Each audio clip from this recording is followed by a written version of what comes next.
So now it's time for Stefan Thulin from Ericsson to take the floor. You work with public transport engagement, and you've done that since 4 years, something like that, at Ericsson. At Ericsson. Yeah. And before that, you worked more than 10 years with information systems for travel transport industry and from a mainly technical perspective. Will that be right? Yeah. Yes. So please welcome Stefan Thulin.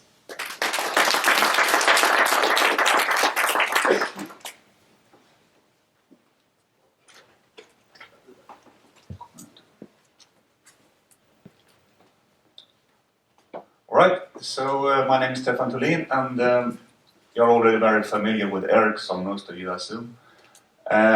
We serve about 1 billion customers each day. Not directly, of course, but being the enabler for telecom operators, having our systems as the enabler for their operation. And we also would like to take the position as the enabler for mobility as a service. When we started to engage with the MaaS community for real a couple of years ago, that was with the assumption that the solutions from the telecom industry would fit very well for the needs of MaaS in general. And now, 1 year later, we see that we were basically correct about that. And during this year, we have learned a lot from Victoria Institute and from UVigo.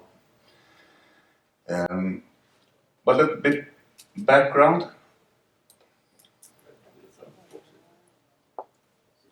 Okay. You have probably seen this before, the networked society. Since 1876, actually, we have been around working with connectivity. First, the fixed connectivity, and then mobile phones for people.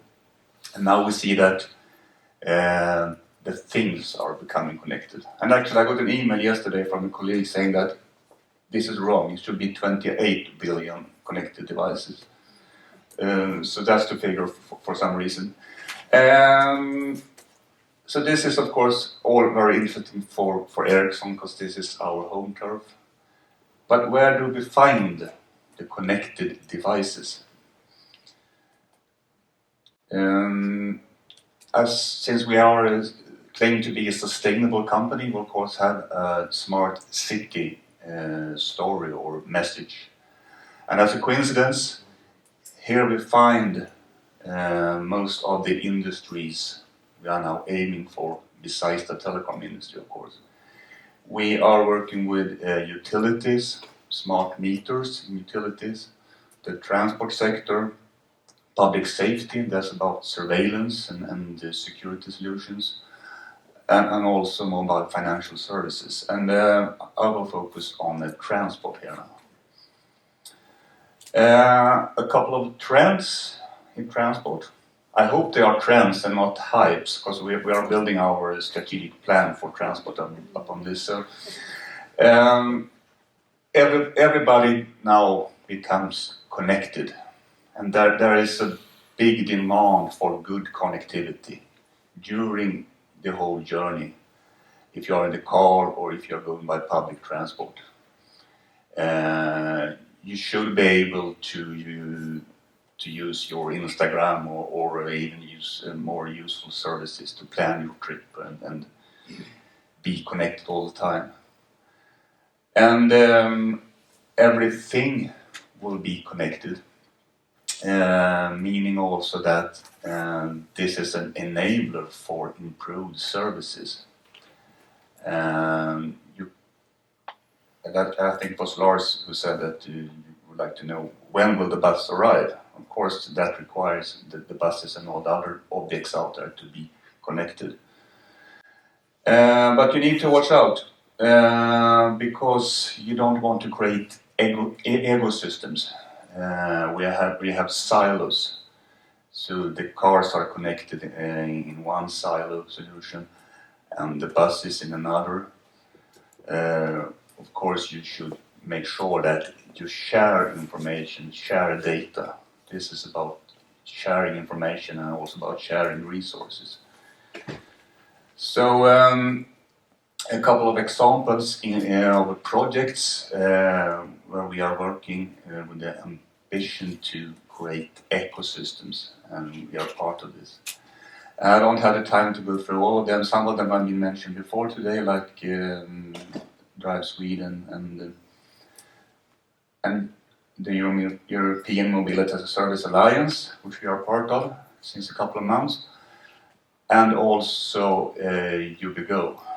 As Hans Arber from Ubigo mentioned, we now have established a partnership where we will provide the platform, the enabler for mobility as a service.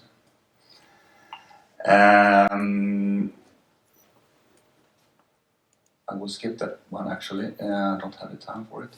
So we see that a company like Ubigo or similar organizations, it could be a public transport authority in some cases, they are mobility as a service brokers.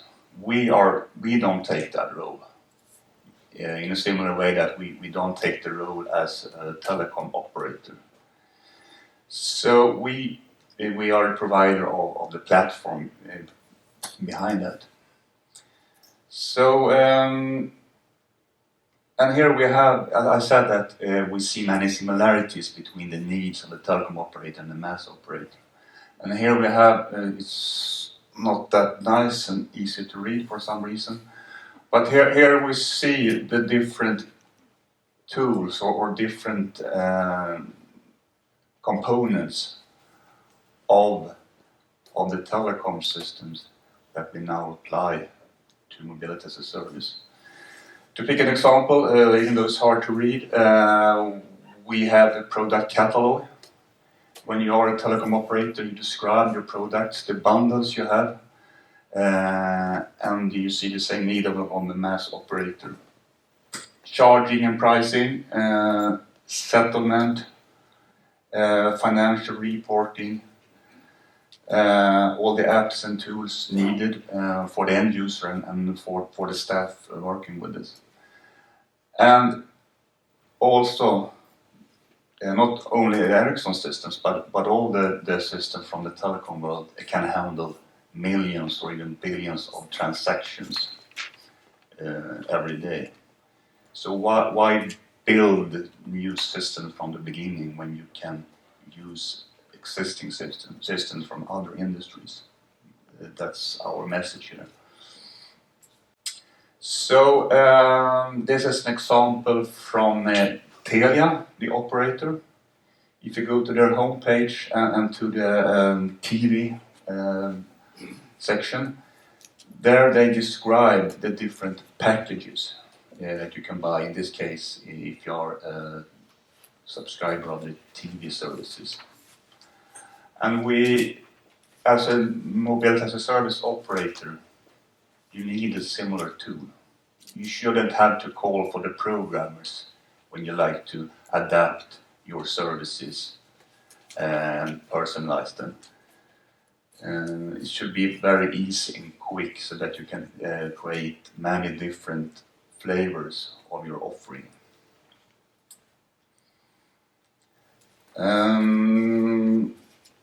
Yet another slide mesh totally. Okay. So once again, comparison between the telecom offerings and MaaS offerings.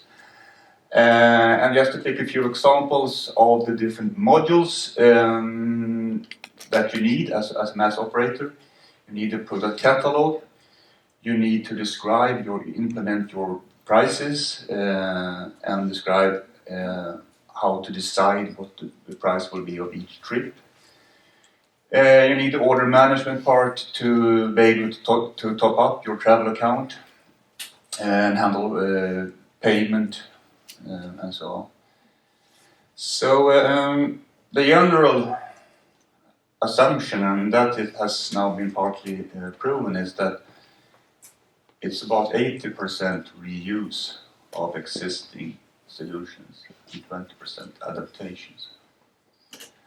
So I'm not here yet to promote Ericsson. This is probably true also for other players coming from the telecom industry. And we have an existing example. This is a customer, I cannot say the name of right now. We are working on this project right now, but this is a national travel card in Europe, where we now, with our systems, implement part of the backend. So, some challenges. We haven't seen yet that MaaS will fly. Still, it's a little bit of a hype. Personally, I don't think that we will talk about MaaS in a couple of years' time. It will be called something else. But the challenge here is, of course, scale and replication. If there will be too many different flavors of MaaS implementations all over the world, it will be very expensive to handle, and it will not be a good user experience if you had totally different setups. So I agree with Philip that we shouldn't work too much with standards, because that would stop the evolution. But there needs to be some kind of general agreements, and maybe the European MaaS Alliance can take care of that. Go-to-market model. Will there be one MaaS operator in every city, or will some big players take care of this? Some international players, maybe even telecom operators will take that role. What role will companies like Google and others take? That is, of course, very interesting to see. And what about the brands? We haven't talked much about the market communication and promotion of Mobility as a Service. Sometimes I get the feeling that you say that you establish a MaaS operator in a city, and then it will just grow and it will be a success. Of course, a lot of marketing is needed to make this happen. Investments. I need to be honest that many of the MaaS operators, as we see, they will not invest a lot. So the solution providers, like Ericsson and others, we are expected in many cases to be part of this, to make this happen and to take investments. I don't say that we cannot do that, but that is of course a challenge to make this fly. And the hype, I'm not worried about that. MaaS, maybe we will call something else in a couple of years' time, but the need is still there. That's perfectly clear. The need to package travel-related services in a much smarter way than it has been done before. To get people sometimes out of the car and into public transport, or to provide services that fits the needs of the citizens. So that is the very short version.